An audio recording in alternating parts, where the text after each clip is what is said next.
सकती है।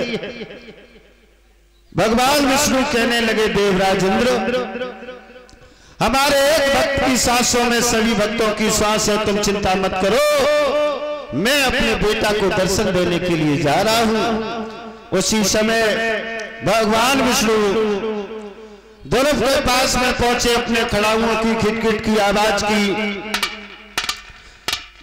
ध्रुव ने अपने पलक नहीं खोले। भगवान समझ गए कि नारद ने मेरी आकृति बता दी है। उसी समय भगवत प्रेमियों जैसे ही अपने धर के स्वरूप को खींचा, ध्रुव ऐसे टूट करके गिरे जैसे कोने में से लाठी। गोद में ले लिया ध्रुव को भगवान ने।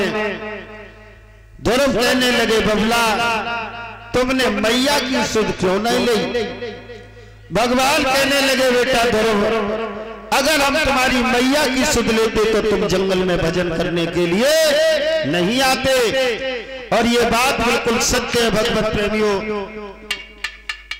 भरपेट अन्न जब मिलता है तो पाप को कर्म सुहाते हैं। जब भोजन के ही लाले हो तो किनको भोग दिखाते हैं। पेट अन्न मिलेगा तो वो भागवत की तरफ नहीं आएगा, क्योंकि शाम का सिस्टम बिगड़ जाएगा। ठेका की तरफ बढ़ता है इंसान, ठेका की तरफ। भगवान कहने लगे, बेटा ध्रुव मुझसे वरदान मांग लो। ध्रुव कहने लगे, बेटा कभी बाप से मांगता नहीं है, बाप तो बिना मांगे देता है। देखिए 5 साल के बच्चे का शिष्टाचार। ध्रुव ने जैसे ही ये शब्द कहे, भगवान कहने लगे, बेटा ध्रुव जाओ, तुम 36,000 वर्ष तक अयोध्या में राज करो, उसके बाद में तुम सीधे परम धाम के लिए चले आना। मेरे भगवत प्रेमियों, इंद्र को बुलाया, कहा अपना ऐरावत हाथी लेकर के आओ और मेरे बेटा ध्रुव को अयोध्या तक पहुंचा के आओ।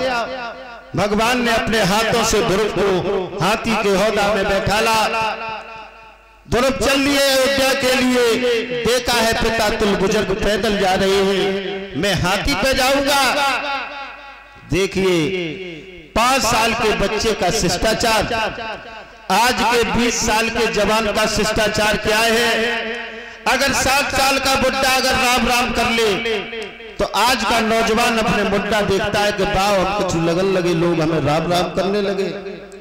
ध्रुव ने कहा है, भैया इंद्र अपने हाथी को नीचे बैठा लो, ये पिता तुल बुजुर्ग पैदल जा रहे, मुझे हाथी पर शोभा नहीं दे रहे। और सबसे पहले ध्रुव कहां पहुंचे? अपनी मौसी के दरवाजे पर। बड़े मौसी भक्तों जिसने ध्रुव पे ढकेला मारा था। एक बात दिमाग में रखना, अगर तुम्हारा कोई अपमान करे उसे बुरा मत मानना। अपमान भी कभी कभी वरदान बन जाता है। ध्रुव सुनीति के सुरची के दरवाजे पर पहुंचे, आवाज लगा दी, क्या माता दरवाजो खोलो, द्वारे खड़ो सो तेलो लाल।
मेरे भगवत प्रेमियों, मौसी की पैर छुए मौसी कहने लगी धिक्कार है बेटा मुझे, मैंने तेरे पटका मारा।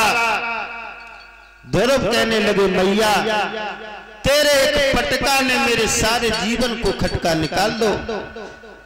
उसके बाद में ध्रुव अपनी मैया सुनीति के पास में पहुंचे, कहने लगे मां मैं भगवान के दर्शन कराए। सुनीति कहने लगी बेटा ध्रुव मैं नहीं मानूंगा कि तुम भगवान के दर्शन कराए, मुझे भी दर्शन कराओ। उसी समय ध्रुव ने अपनी मैया के चरणों की रज जैसे ही धर के माथे सो खींची, भगवान चतुर्भुजी बन के प्रकट हो गए। बोलिए गोविंद भगवान की। इस तरीके से ध्रुव ने तपस्या को करके भगवान को प्राप्त किया है, अपनी मैया को भी दर्शन दिलाए हैं। अब आप लोग खड़े होकर के भगवान की आरती ले लें।